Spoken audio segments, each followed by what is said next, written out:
Hello everyone, कैसे हैं आप सब। एक बार पुनः शिव कोचिंग क्लासेस पर स्वागत है। उम्मीद करता हूं आप सब अच्छे होंगे, मस्त होंगे, बेहतर होंगे और आप सभी की पढ़ाई बेहतर चल रही होगी। प्यारे बच्चों, एमपी बोर्ड में क्लास 12 हिंदी में भाव पल्लवन हमेशा पूछा जाता है। एक साल यदि नहीं आया तो अगले साल फिक्स है, आना ही आना है। और आपके सामने कोई भी प्रश्न आ जाए, भाव पल्लवन कैसे करना वो आज मैं सिखाने वाला हूं, है ना। आप लोग फोकट के 3 से 4 अंक प्राप्त कर सकते हैं। सबसे पहले आप लोगों को समझना कि भाव पल्लवन है क्या। जैसे कोई भी बिंदु दे रखा है बच्चों, है ना, उसका थोड़ा सा आकार बड़ा करके सुव्यवस्थित, सुसंगठित, अच्छे शब्दों में भाव एकदम सही सरल तरीके से उसको व्याख्या करना या प्रस्तुत करना भाव पल्लवन कहलाता है। कहने का मतलब इसको रटना नहीं है, आपको अपने भाषा में लिखना है। भाव पल्लवन टीचर ये देखना चाहता है कि बच्चा कितने अच्छे शब्दकोश से किसी चीज को प्रस्तुत कर रहा है। मतलब सूक्ष्म जो आपके पास एक वाक्य दे के रखा है उसको कितना अच्छे तरीके से सजाकर पिरो करके उसको प्रस्तुत कर पा रहा है, यही भाव पल्लवन होता है। तो आपके अंदर शब्दकोश कितना है वो चीज देखा जाता है, ना कि आप लोग परीक्षा बोध कर रटो, ना तो गाइड कर रटो। आप लोगों को समझना है और समझ करके उसके वाक्यांश को हमें थोड़ा सा बड़ा भाग बना करके, जैसे आपके पास जननी जन्मभूमि स्वर्ग से महान है। मतलब जननी जन्मभूमि जो हमें जन्म देती है, जो हमारी माँ है, एक प्रकार से पृथ्वी को हम माँ मानते हैं। चाहे यदि कोई कह दे कि हमें स्वर्ग में अच्छा पसंद है रहना तो हम उसे त्याग देंगे, बल्कि जो हमें खाना देती है, जो हमें रहने के लिए स्थान देती है, जो हमें हर सुख सुविधाओं से, है ना, हमें परिपूर्ण करती है, उसे हम ज्यादा पसंद करेंगे, है ना। ये जननी जन्मभूमि के बारे में लिख देना है। तो कोई भी आपके पास एक छोटा सा प्रश्न आ सकता है बच्चों, है ना। जैसे दूर के ढोल सुहावन लागे, इस पर हम बात करेंगे आगे चलकर। तो कोई भी आपके पास एक छोटा सा वाक्यांश है, उसको सरल शब्दों में, है ना, एकदम परिमार्जित सुव्यवस्थित तरीके से आकार बढ़ा करके, है ना, प्रस्तुत करना बच्चों भाव पल्लवन कहलाता है। देखो भाव पल्लवन है क्या।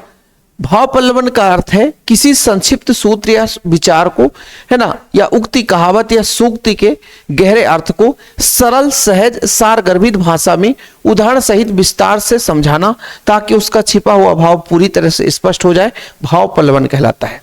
मतलब कहने का तात्पर्य कोई सूक्ति हो सकता है, कोई सूत्र हो सकता है, कोई विचार हो सकता है, कोई उक्ति हो सकता है, कोई कहावत हो सकता है बच्चों, तो कुछ भी हो सकता है।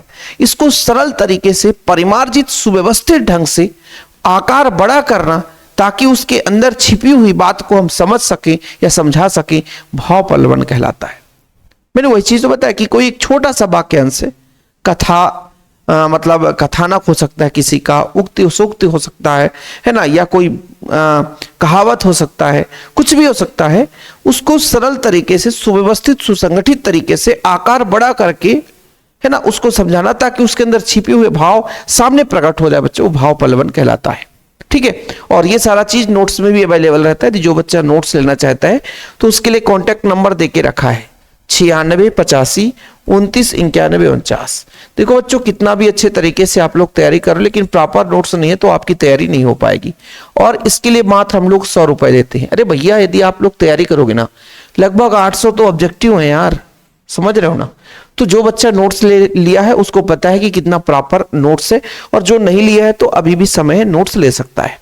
दूर के ढोल सुहावन लागे। जैसे बच्चों मैं आपको बताता हूं कि यदि आपके घर के पास में ढोल नगाड़ा बज रहा है तो आपको कर्कशता महसूस होती है, लेकिन वही चीज यदि हम दूर से सुनते हैं तो उसकी मधुर चीजें सुनाई देती है। जैसे कैसे, पास में आपका साउंड बज रहा है, बहुत तेज साउंड है, वो आपके कान में कैसा लगेगा, एकदम कर्कशता नजर आए, मतलब बहुत ज्यादा ऐसा लगता है कि ध्वनि बहुत ज्यादा तेज है और बहुत ज्यादा प्रदूषण महसूस होगा। लेकिन वही यदि 2-3 किलोमीटर दूर बजे और उसकी सुरीली आवाज, कर्कशता वहीं पे समाप्त हो जाएगी, जो कर्कशता है वो वहीं पे समाप्त हो जाएगी, केवल सुरीली आवाज आपके पास तक आएगी और अच्छा लगता है। ऐसे ही किसी भी कहानी की बात करें, अपने घर की बात करें, अपने घर में कोई अच्छा पढ़ा लिखा व्यक्ति है, वो पढ़ा लिखा व्यक्ति उसका अर्थ हम नहीं समझ पाते, उसके महत्व को नहीं समझते, और जबकि वही पढ़ा लिखा व्यक्ति कहीं दूर जाकर के अन्य व्यक्तियों को पढ़ा रहा होता है और उनके लिए वो गुरु होता है ना। ऐसे ही हम अपने घर के लोगों के कीमत को नहीं समझते, बल्कि दूसरे के गुणगान में लगे रहते हैं। इसी को बोलते हैं दूर का ढोल सुहावन लागे। समझ रहे ना। देखो, दूर की साधारण वस्तु भी अच्छी लगती है, अर्थात जीवन में वास्तविकता वस्तु का परीक्षण पास में रहकर ही किया जा सकता है। दूर से हर सुंदर दिखने वाली वस्तु बहुत सुंदर नहीं होती। इसी प्रकार जो ढोल दूर से सुहावने लगते हैं, पास जाने पर कई बार उसकी ध्वनि कर्कश सुनाई देनी पड़ती है। कहने का तात्पर्य यह हुआ कि हम किसी भी व्यक्ति के यदि व्यक्तित्व के बारे में बात करें, किसी भी व्यक्ति के गुण के बारे में बात करें, तो उसको हम पास में ही रहकर उसके गुण को समझ सकते हैं। क्यों? क्योंकि जब तक उसके पास जाते नहीं, जब तक उसके पास पहुंचते नहीं है, तो उसके अंदर के अवगुण को हम नहीं पता कर पाते, केवल और केवल गुण का अध्ययन करते हैं। जिस तरीके से दूर से जो ढोल बज रहा है, हमारे कानों तक सुरीली आवाज पहुंच रही है, बहुत ही सुंदर और मधुर लगता है, किंतु जब उसके पास जाते हैं तो उसकी कर्कशता बढ़ जाती है और उसके जो अवगुण है वो भी समझ में आते हैं, है ना। इसी प्रकार से मनुष्य के व्यक्तित्व के बारे में भी उसके पास जाकर के हम समझ सकते हैं। जैसा कि भाई यदि दूर से, है ना, कभी कभी ढोल भी सुहावने लगते हैं, ऐसे व्यक्ति के व्यक्तित्व के बारे में यदि दूर से कहें तो ढोल के समान होता है। तो इस तरीके से आप अपने भाषा में लिखेंगे, रटना नहीं है, अपने भाषा में लिखेंगे, नंबर बराबर मिलेगा। अगला एग्जाम्पल देखते हैं। मन के हारे हार है, मन के जीते जीत। मन के, देखो भाई, मैं आपको बार बार कहता हूं कि बिल्कुल रटना नहीं है। ये सारा चीज अपने आप में अपने व्यक्तित्व, अपने विचार से प्रस्तुत करना है। रट्टा बिल्कुल नहीं मानना कि हमें दिग्दर्शिका का रटना, हमें परीक्षा अध्ययन का रटना, बोध का रटना, ये बिल्कुल छोड़ दो। ये आप लोगों को समझना है कि हमें अपने भाषा में लिखना है। मन के हारे हार है, मन के जीते जीत। देखो, मन के हारे हार का मतलब यदि हम किसी विचार को थोड़ा सा ओज गुड़ दे दें या किसी विचार को हम उसको एकदम तत्परता से कार्य करने में लग जाएं और हौसला बना ले कि हमें कार्य करना है, तो आप कर सकते हो। कोई भी लक्ष्य ले लो। यदि आप लोगों ने वो लक्ष्य ले लिया कि आज हम नहीं कर पाएंगे, कल करेंगे, कल नहीं तो परसों करेंगे, ये हमसे नहीं हो पाएगा, तो अंदर से जो आपका भाव है वो खत्म हो जाता है। पहले आप इसके अर्थ को समझो कि भाई भाव प्रबंधन का मतलब क्या है। उसके अंदर जो छिपी भाव है उसको उठाना है। मन के हारे हारे, मन के जीते जीत। मन के हारे हारे नहीं, किसी भी विषय को यदि आप कोई भी कार्य कर रहे हो, लेकिन मन अंदर से यदि मन टूट गया, आप मन से विचार बना लिए कि हम ये नहीं कर सकते, तो आप जिंदगी भर उसको नहीं कर पाएंगे। लेकिन यदि मन से बना ले कि आज हमें ये इसको करना है, चाहे हमें जो करना पड़ जाए, जितना मेहनत लगे हमें इसको करना है, फिर आप उसको कर पाओगे। जैसे दोस्तों देखिए, मानव जीवन में विभिन्न प्रकार की समस्याएं आती है, कठिनाइयां भी आती है, ठीक है। जीवन पथ में अनेक कंटकों से परिपूर्ण, मतलब हमारा जीवन हमेशा बहुत सारी परेशानियों से भरपूर है। संघर्ष के लिए मन में धैर्य और साहस की आवश्यकता होती है। जीवन में चाहे जितनी भी कठिनाइयां आ जाए, लेकिन मनुष्य कभी भी साहस और धैर्य नहीं खोना चाहिए। जिसका मन हार गया, वह साहस टूट गया और वह जीवन में कुछ भी नहीं कर सकता। और मनुष्य हार कर भी मन साहस बांध रखता है तो वह हार कर भी जीत जाता है। बताए ना कि मनुष्य के जीवन में सुख दुख दोनों पहलू है। दुख भी आएगा, सुख भी आएगा, और कई तरीके से कठिनाइयां आती रहती है और हर पल आता है। लेकिन उसी कठिनाइयों को यदि वो बोझ समझ करके मन में ये बैठा लिया कि ये बहुत बड़ी परेशानी, ये दूर नहीं हो सकती, तो वो दुखी रहेगा, है ना। इतना बड़ा कठिन समस्या आ गया कि उसको हम परेशानी सॉल्व कर ही नहीं सकते, हल नहीं कर सकते, वो मन में और बोझ बन जाएगा, वो नहीं हो सकता। और यदि अंदर से साहस है, अंदर में निडरता है, अंदर में निर्भीकता है ना, धैर्य बना करके उसको काम करने लग जाए, तो ऑलरेडी वो साहस भरी जो जिंदगी, मतलब एक प्रकार से कार है, वो सफलता की ओर ले जाता है। इन्हीं मन में जो यदि आपने ऐसा लगा कि नहीं हो सकता, लेकिन ठान लिया कि हम ऐसा कर सकते हैं, तो ना होने वाला भी कार्य सफल हो जाता है और वह हार कर भी क्या हो जाता है, जीत जाता है। समझ में आई? कहने का तात्पर्य है कि मानव जीवन जो है दुखों से भरा हुआ है, कष्टों से भरा हुआ है, सुख दुख दोनों भाई, लेकिन कष्ट जब आता है तो ज्यादा महसूस होता है। और कठिनाइयों में इंसान को साहस, धैर्यता के साथ कार्य करना चाहिए, है ना। यदि वो मन के हारे हार गए, यदि मन में उस बना लिए कि हम ऐसा नहीं कर पाएंगे, हम यहां से हम, है ना, थोड़ा सा नीचे की ओर जा रहे हैं, हम जिस मंजिल पर जाना चाहते थे तो नहीं पहुंच पाएंगे, तो आगे नहीं पहुंच पाएगा। हार करके, जीत कर भी वो हार जाएगा। लेकिन यदि मन में ठान लिया कि हमें करना है, साहस दिखा लिया, धैर्य के साथ कार्य किया, तो वो हार कर भी जीत जाता है। ठीक, चलिए अगला है हमारा बच्चों, जननी जन्मभूमि स्वर्ग से महान। जननी जन्मभूमि जो हमें जन्म देती है ना, जननी जन्मभूमि स्वर्ग से महान। यहां आप लिखोगे कि जननी का अर्थ है पृथ्वी, जहां हम रहते हैं, जो हमें भोजन देती है, जो हमें हर सुख दुख में प्राकृतिक वातावरण के आधार पर समझाने की चेष्टा करती है। वो हमारे सांसारिक जितनी भी गतिविधियां हैं उनमें सब में सहयोग भागीदारी प्रदान करती है। इसके लिए यदि कोई हमसे कह दे कि स्वर्ग से ये है ना स्वर्ग में जाना उचित है, तो हम स्वर्ग को छोड़ देंगे, स्वर्ग को त्याग देंगे, बल्कि जननी को यानी मातृभूमि को हम अपना है ना सर्वस्व मान करके उसे अपनाएंगे, क्योंकि वही हमें हर प्रकार से सहयोग प्रदान करती है। इसीलिए कहा जाता है कि जननी जन्मभूमि स्वर्ग से महान है। ये आप अपने भाषा में लिख रहे हो ना, और नंबर मिल जाएंगे।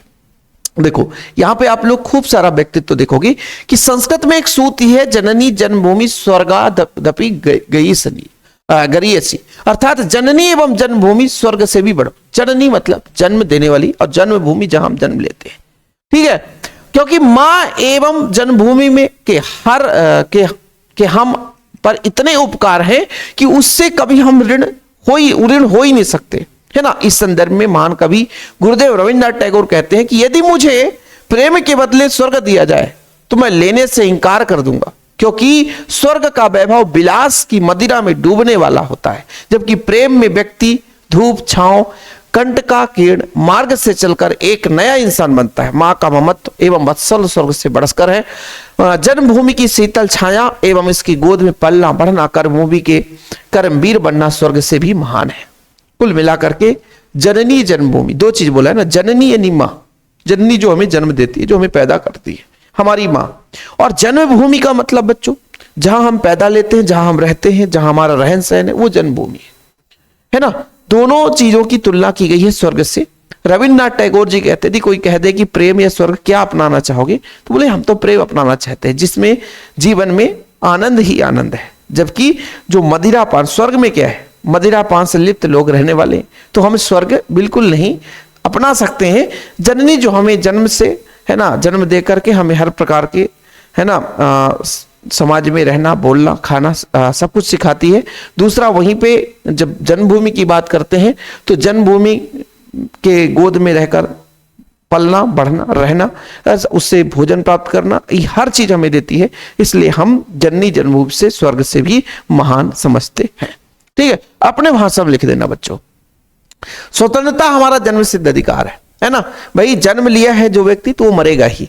मृत्यु, मनुष्य का जन्म मृत्यु स्वतंत्र है, इस पर किसी का अधिकार नहीं है। हर व्यक्ति स्वतंत्र है, वह स्वतंत्रता के दायरे में रहते हुए अपनी स्वतंत्रता का प्रयोग कर सकता है, क्योंकि वह स्वतंत्रता उसे जन्म से ही प्राप्त हो जाता है, इसका कुछ है नहीं। अमीरी की तुलना में गरीबी अधिक सुखद है, क्यों? देखो बच्चों, गरीबी अधिक सुखद क्यों लगता है?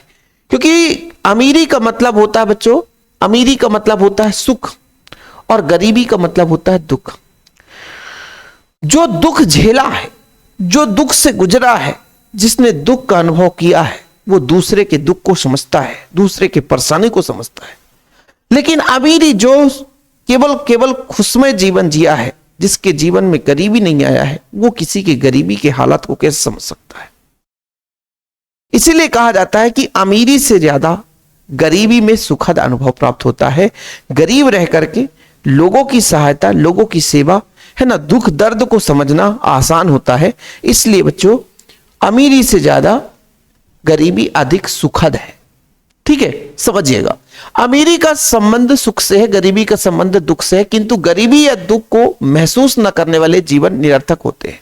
मतलब ऐसे व्यक्ति जो गरीबी के महत्व को न समझे, ऐसे व्यक्ति जो गरीबी के हालात को न समझे, दुख और दर्द को न समझे, उसका जीवन निरर्थक है, किसी काम का नहीं है। हजारों सुखों पर दुख न्यौछावर है।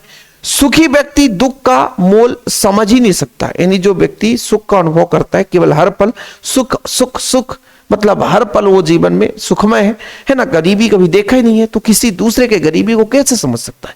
कभी नहीं समझ सकता। दुख हमारे जीवन में परिमार्जित करता है ना। यदि हमने दुख झेला है, हमने दुख देखा है, हमारे साथ दुख बहुत सारी परेशानियां आई हैं, तो हम उन परेशानियों को समझते हैं, देखते हैं, और लोगों की भी परेशानियों को समझ सकते हैं, है ना। वह हमें सीख देता है कि हम दूसरे के दुख ना दें। सुख में भी यह गुण नहीं होता है। मतलब यदि कोई सुखी व्यक्ति है जो हमेशा सुखमय जीवन जिया है, उसके अंदर ये बिल्कुल भाव उत्पन्न नहीं हो सकता।